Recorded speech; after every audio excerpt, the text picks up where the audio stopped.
दरवाजे पर टिंग-टोंग की आवाज़ गूंजती है। बहू देखना कौन है? सोफे पर लेटकर टीवी देख रहे ससुर ने कहा। स्मिता किचन से निकलकर दरवाज़ा खोलती है।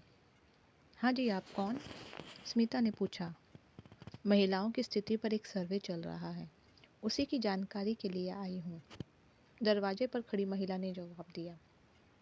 कौन है बहू? पूछते हुए रमेश जी बाहर आ जाते हैं। बाबूजी, सर्वे करने आई हूँ। हाँ, पूछिए। आपकी बहू सर्विस करती है या हाउसवाइफ है? स्मिता हाउसवाइफ बोलने ही वाली होती है कि उससे पहले रमेश जी बोल पड़ते हैं। रमेश जी कहते हैं सर्विस करती है। किस पद पर है और किस कंपनी में काम कर रही हैं? महिला ने पूछा। रमेश जी कहते हैं वो एक नर्स है जो मेरा और मेरी पत्नी का बखूबी ध्यान रखती है। हमारे उठने से लेकर रात तक के सोने का यह हिसाब बहू के पास होता है। ये जो मैं आराम से लेटकर टीवी देख रहा था ना, वो स्मिता की बदौलत ही है। स्मिता बेबी सीटर भी है। बच्चों को नहलाने खिलाने और स्कूल भेजने का काम भी वही देखती है।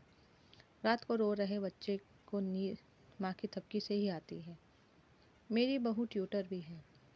बच्चों की पढ़ाई की जिम्मेदारी भी इसी के कंधे पर है।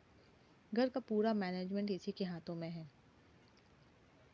रिश्तेदारी निभाने में इसे महारत हासिल है। मेरा बेटा एयर कंडीशन ऑफिस में बैठकर आराम से अपने काम कर पाता है तो इसी की बदौलत।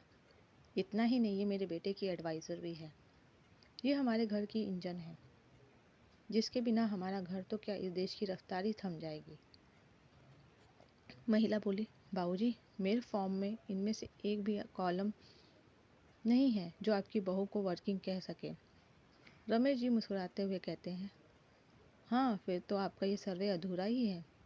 महिला बोली, लेकिन बाबूजी, इस तो इनकम तो आती ही नहीं है ना। रमेश जी कहते हैं, अब आपको क्या समझाएं? इस देश की कोई भी कंपनी ऐसी बहुओं का वो सम्मान, वो सैलरी नहीं दे पाएगी। बड़ी शान से वो कहते हैं, मेरी ऑल राउंडर हार्ड वर्किंग बहू की इनकम हमारे घर की मुस्कुराहट है।